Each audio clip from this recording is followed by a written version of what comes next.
Oh, baby, have I got a special treat for you today. Was talking with Hector Garcia recently just about, biz, just, being cool YouTube guys. I said, Hector, let's do a little thing for the Daily Show. So, had a conversation with Hector around what does content creation look like through the lens of an accounting firm, and we had some mega big brain moments about how people will pay more based on trust. Some big unlocks there we're going to talk about. Also, you beautiful people, we're in the finals of the Accounting High Bracket Challenge. We were against Ryan Lozanis in the semifinals. I released the Lozanis files. Some pretty unseemly information about him that came out as a result. We were tied on like Friday, and y'all put in like 80 votes or something like that after that. We ended up winning by a bunch. Bless your hearts. I talked about it on this show on Fridays, so I know it was you. I know it was you that went out and voted. Let's do it again, though, one more time, because we're up against Uncat right now. Put a link in the show notes. Also, got some hot goss for you. Stick around to the end to learn why Ryan Lozanis is suing me now. Okay, but gang, we've got the accounting goat of YouTube, Mr. Hector Garcia. 250,000 subscribers on YouTube. You kidding me? That's 250,000. You know how many subscribers I have? Not even 5,000. I'm not mad. You're mad. Let's do it. It's Jason Daly.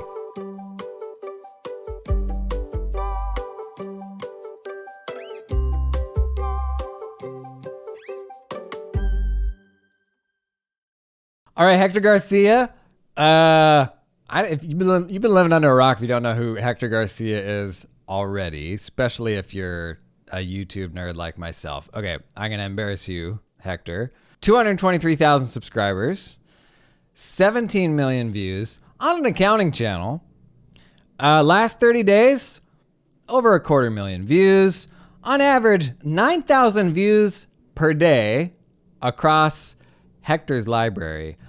Is that weird for you? Like, is that weird to think about? There's that many people out there sitting there looking into Hector's eyes, learning, doing whatever they're doing. No, there's 33 million small businesses in the United States.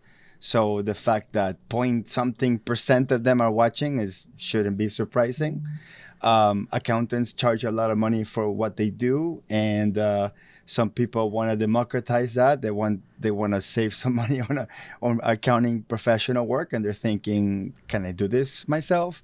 And also, there's a lot of accountants out there that are just getting into QuickBooks because they're living under the rock, and they find my videos, and that's kind of how they get there. Now, surprisingly, my channel has other stuff that's not QuickBooks videos, but the heavy hitters are QuickBooks tutorials, and out of that 250,000 views or something for the last 30 days that you mentioned, I guarantee you that 230,000 is like how to use QuickBooks version 1 or level 1. And everything else that I try to get fancy with, I try to talk about value pricing and philosophizing about specializing in your firm, or talking about ChatGPT, or just like going deep into like nerdy accounting practice, small business ownership, management advice type of stuff. That's like really a small percentage of the people that watch. So I've been typecasted as a QuickBooks trainer from a YouTube perspective. And the advantage to that is that I leverage the QuickBooks brand because there's 5-6 million QuickBooks online users, and they need help. And the QuickBooks official YouTube channel, it's okay. It's more of a sales platform than a training platform. So by default, because I focused on the training aspect, okay, this is how you do things, this is why you would do it, and these are the things that can go wrong in the middle of you trying to do it the way it was designed to do it, and here's an alternative to doing it differently, because in the real world, stuff doesn't work always the way it's sort of best case scenario. And people like that. People appreciate that, and I think that's why they keep coming back. So not weird for me, because I've been doing this for 7 years. Not just because I believe that I become a master of my craft doing it, but also because after 7 years of making videos, you should see some traction. Yeah. So it's interesting. I think I talk a lot with accountants about ways that they can build content creation into what they do. But I think they look at like the Hector Garcia media machine And it's like the level of confidence, and most people, and there's no way like you were this way from day one. And so like there's this element of like having to look at yourself on video and like all the insecurities that come up when you do that very first thing and you just start, because that's where 99% of people are, right? Like they're on the fence of whether to make that first thing. What did that look like for you? Like what context did that first video come through? Was it like through the lens of the accounting firm? Like how did that start? That's a good question. So first of all, so for some context, especially for the people saying the Hector Garcia media machine or whatever, that might feel intimidating because they're sort of trying to compete with it. A couple points. One is I have about 1,000 videos, maybe like 900 videos that are published, and maybe there's another 1,500 that have been deleted. So you're seeing what made it. You're seeing what's relevant. You're seeing what's not old anymore. You're seeing the stuff that's, in my standards, better quality than what it was before. So it's kind of like that meme or that picture where they show like the little peak of the glacier, but and then the whole bottom of that's how it works. Yeah, like there's a lot more crap than good stuff that has to be produced as a byproduct of creating any sort of content. So just at least gain some confidence, and that some stuff will be bad, some stuff will be good. And unfortunately, what you are seeing, it's only the good stuff. Like if you look at an Instagram model, for example, and you see this beautiful picture of like, let's say male or female, it doesn't really matter, of the person. You think that's the first picture they took? No, that's like one out of like the 10,000 pictures that they took in every possible angle with every possible lighting combination, with different shades or different clothing. So just don't be intimidated by the good stuff that you see out there. So that's point number one. Yeah. Point number two, if there's a great creator that's in your space that you think is your competitor, your competition, and therefore that's going to discourage you not to create, I'm going to flip the concept upside down. These great creators are bringing human beings and eyeballs to the platform. That means we're creating the space for more people to accept that this is a good place to go learn accounting or learn about the similar concepts that you could be creating. And there's a potential that when you create the content after somebody watches my video, it could suggest your video, which is why I reached out to you, Jason, earlier on when you started creating some content that caught my eye. And I told you point blank, and you remember, I said, hey, we are better as a profession because you entered it. And I'll be better as a creator because you entered it. Because all of a sudden, people could be watching my video or your video, and your videos are really well edited. They're wonderful, and you have great, fresh perspective that you're bringing in. And now that's going to keep me sharp, right? Because I have to look at what you do, and sometimes I even draw inspiration from what you do. And prior to me existing, someone by the name of Seth David from Nerd Enterprises was sort of like the one that controlled this sort of accounting content environment. And at some point he said, hey, I'm going to start monetizing this. And he's got much more sort of private groups, private network type of stuff, private community, and he doesn't focus so much on creating the sort of the free content. I kind of stayed in that route, and there's just space for everybody. So absolutely do not get discouraged from creating content because someone similar to you might make something better. Who cares? Plus, you could always bring a fresh perspective, a different perspective. And you always have the advantage that you could always make the video after I make the video. So you can capitalize on all the mistakes that I made and all the things that I didn't cover. I even tell people, hey, like if you feel so intimidated by my videos, go in there and just criticize the stuff that I missed and just make like the reaction video to my video. And you're going to have people following you on that too. So like I would love to encourage the entire profession to continue to be relevant, continue to gain relevance to small business owners, to other industries. So they bring us business, they keep sending us business, and they respect our industry. And, and being on social media, being thought leaders is the only way to keep us relevant. Yeah. Are you still running a firm? Like, because you have a Yeah. firm in addition to this stuff, right? I have in front of me a lot of tax return Oh stuff my gosh. that I'm Hector. reviewing. So Oh. yes, I still run a firm. It's April 12th, and I have tax returns to do. And Oh, bless your heart for doing this. Wow. Well, Yeah, how do so- you think of? So how do you think of? Because I think when accountants generally see people online that do like what you do and what I do to a lesser degree, they're like, oh, those are like influencer types, and nobody identifies as an influencer. At least healthy, like accountants don't identify as influencers, right? Well, I'm both. I'm a practitioner, Yeah.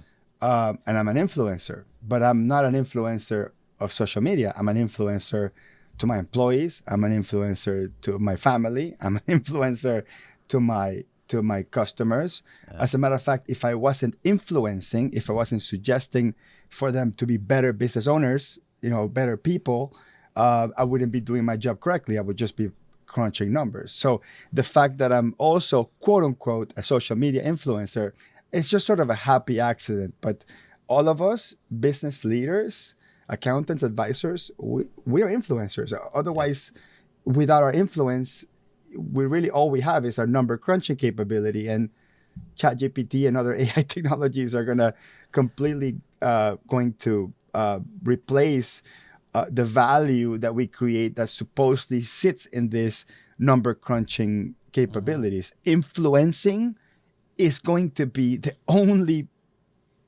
source of power we're going to have as practitioners very soon. What are the I couldn't agree more.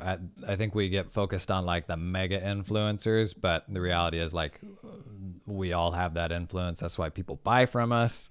What are the for the people that are spooked by that, and they can look at like what Hector does and it's just so good, and they say, oh, I'm never going to get to that, so I'm never going to start, which you certainly didn't start at this level. What are like, how can they stick a toe in the water? Like, where can they get started? And do you recommend that through the lens of a firm, through more of a personal identity? Yeah. Wow.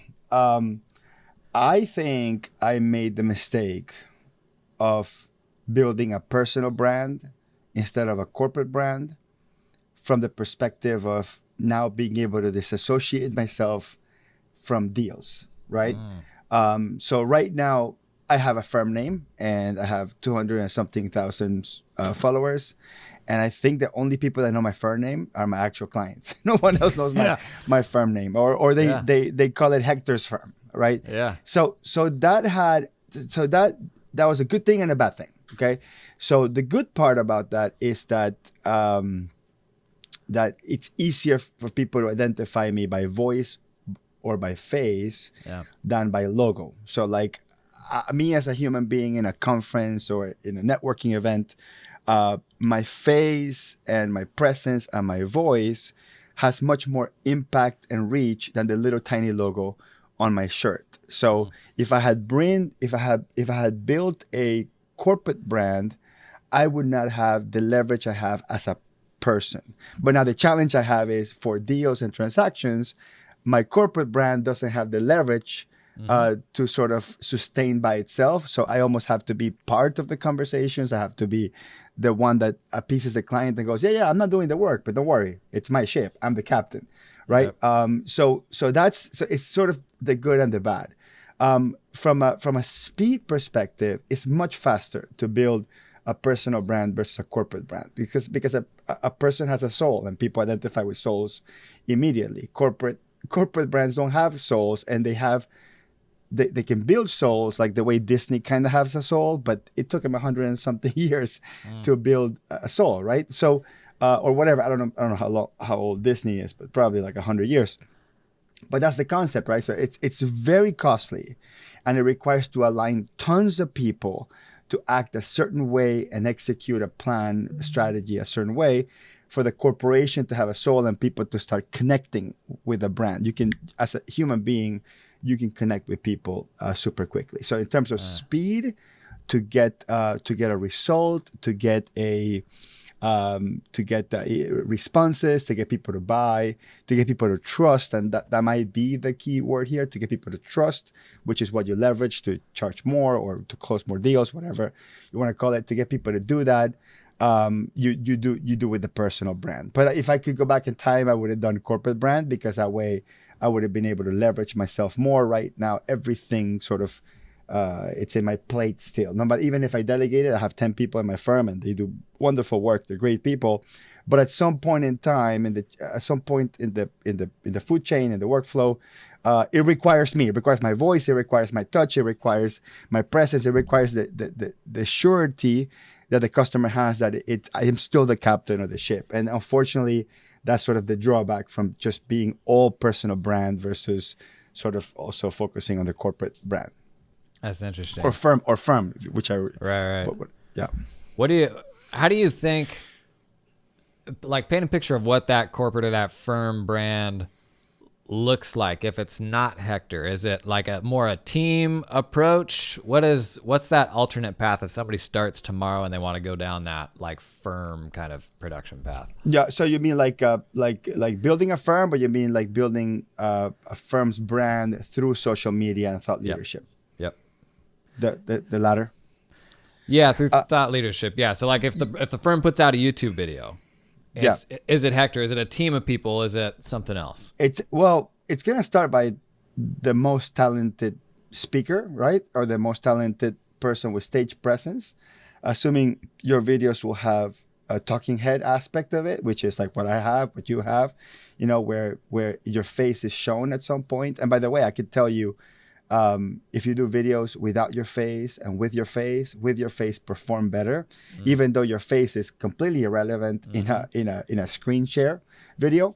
But your face sort of, when your face is there, even if it's a tiny little face in the bottom right or bottom left, it just makes the person feel that it's more like a Zoom call, like a personalized call.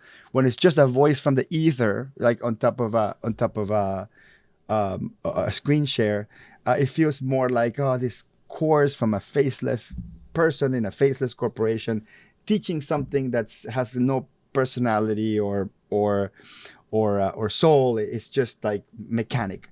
Yeah. So yes, you should show your face, which also means you have to shave.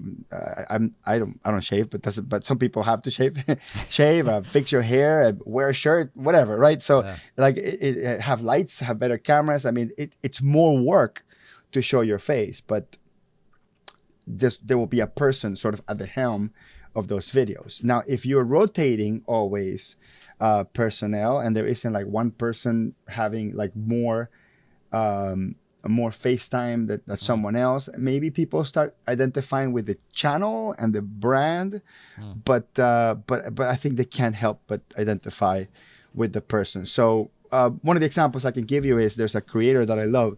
His name is Chris Do. The name of his channel is called The Future, without the E at the end. So The Future all together and skip the E.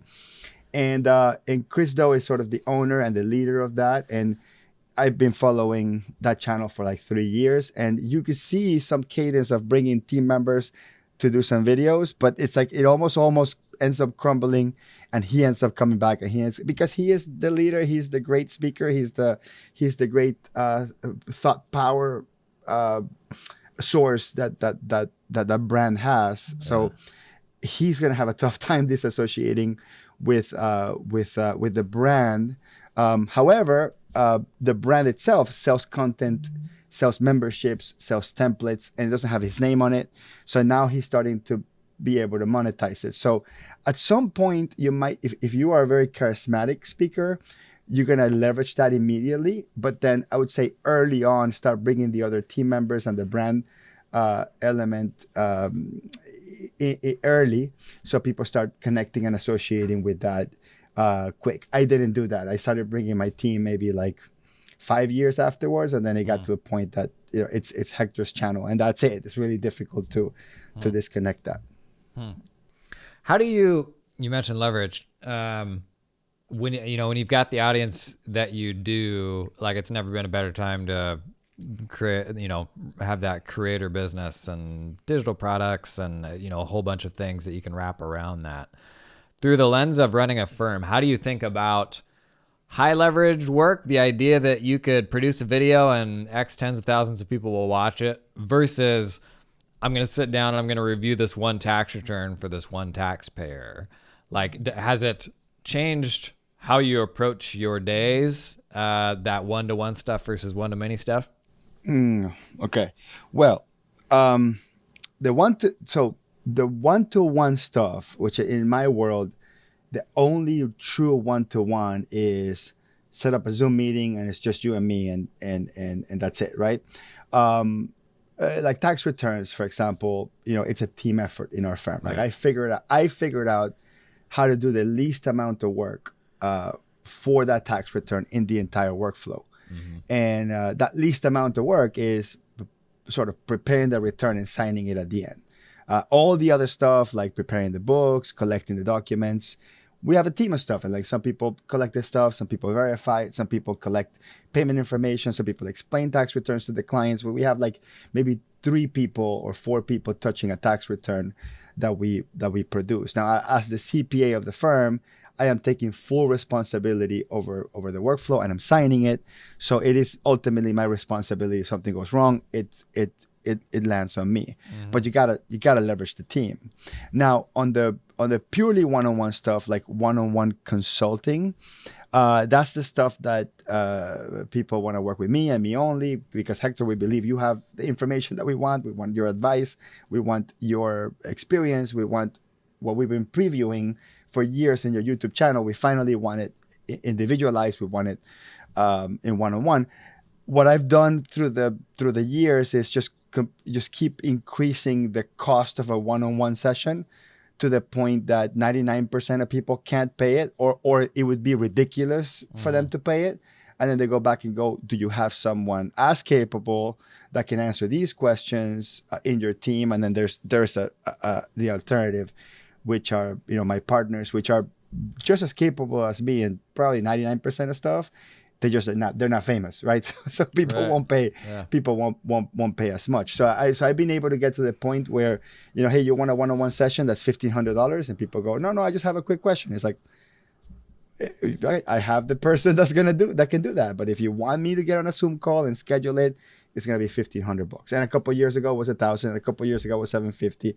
So I mean, it's almost a filter. Mostly what it is. It's not necessarily a revenue model. It's a filter, because I do want to leverage everyone in my firm, and I want to be the CEO, not the chief executive officer. I want to be the CEO, the chief education officer. I'm a teacher, I'm a trainer. I want to make sure that I'm spending as much time teaching and training and mentoring my team and the new members of my team that I'm doing to the outside world. And that's where I've been able to reshift my focus and just get my team much more competent and prepared than before. So little by little, I can start letting go and start having my team replace me, essentially. Yeah. You said there, though, that's amazing, that I think people are still, we're still getting our minds around how to leverage this, is the fact that people will pay 10x, you said because you're a celebrity, but because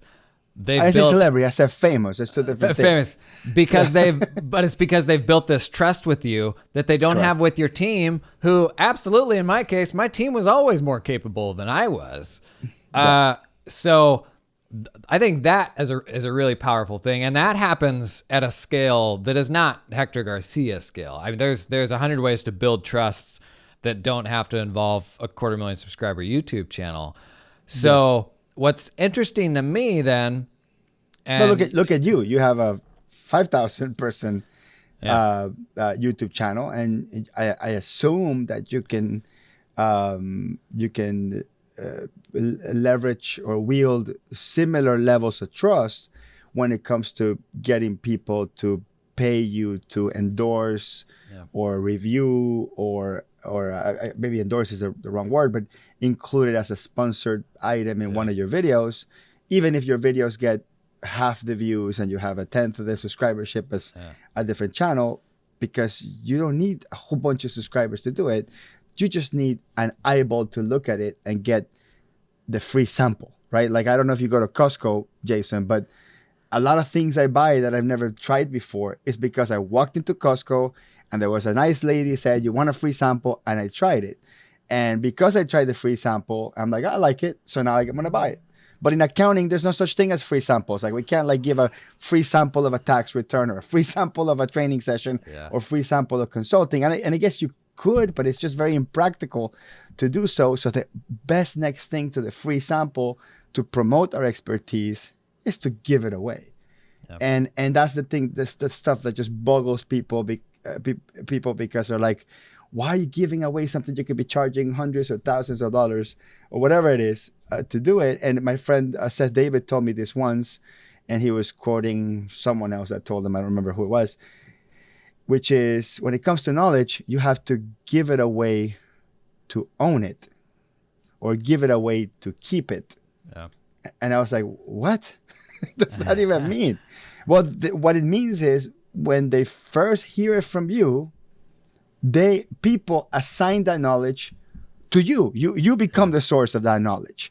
And when you're the oracle, people pay a lot more for the oracle, or they trust the oracle a lot more. So when there's a true, really expensive and pressing issue in which the economics make sense to pay 10x or whatever that number is versus the average person, to get the person that has proven that one has given away enough knowledge to give me a general good idea that they're good. And also they're so exposed that they can't be like messing around with me because their exposure is so high and the reputation risk is so high that it would make no sense for this person to lie to me or to stiff me, right? Yeah. So just being exposed and giving away that knowledge, it just creates that extra layer of trust and security that people are going to just pay more. They're going to pay more. Yeah.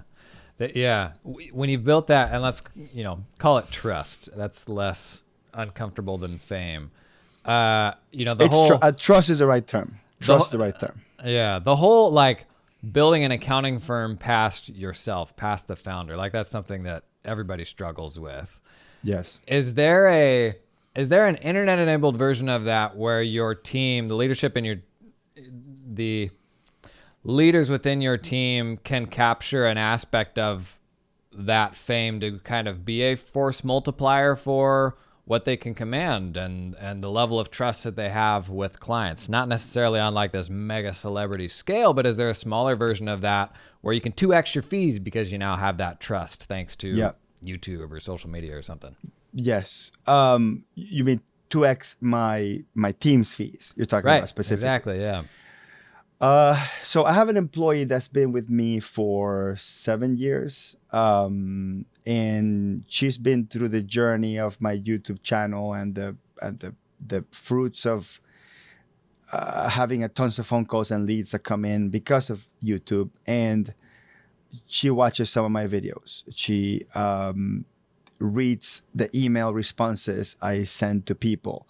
I give her the insight when I respond to why I responded a certain way. She's very aware of the content that I'm creating. In many ways, she's an extension of me. And that took 7 years to build. And it'll continue to get better. So you might have to bring someone alongside of you with the journey and spend the extra time, not just creating the content, talking to the clients and doing the work, which is really the sort of the difficult triangle that everybody worries about. Is that, hey, I am, let's say somebody's even fearing the success. I'm going to create a bunch of content. I'm going to have a bunch of leads. I'm going to have to do a bunch of extra work, but then I won't be able to have time to do the work. And then I won't do the work. And then because I won't do the work, I won't be aware of the stuff. So then my content's going to go bad. So people just sort of, they could spiral themselves out of this quickly in their mind. But you are going to need someone along to help you. So like this person that's with me, she reads my emails, my incoming emails, and then she, little by little, she answers like it's me. And I have access to it. I can see it. And if she missays something, I go back and say, hey, I forgot to mention something, right? Boom, boom, boom.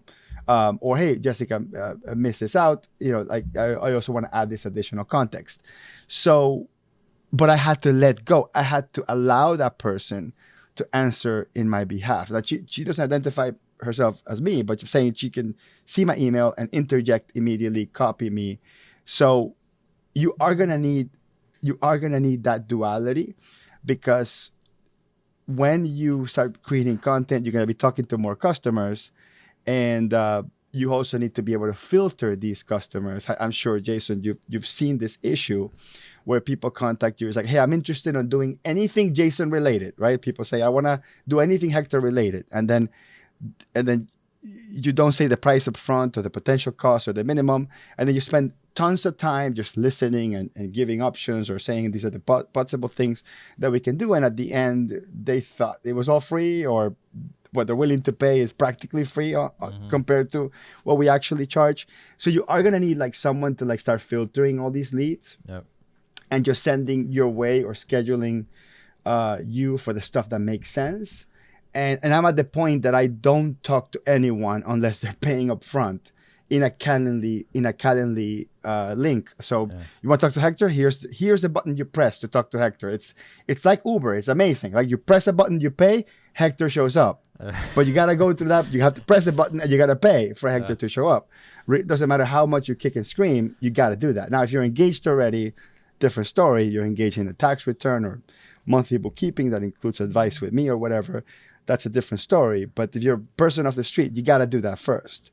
And prior to that, I was doing all the diagnostics myself, also paid diagnostics. That I've been able to completely and I have a different team member that does the diagnostics. Now, can they do that better than me?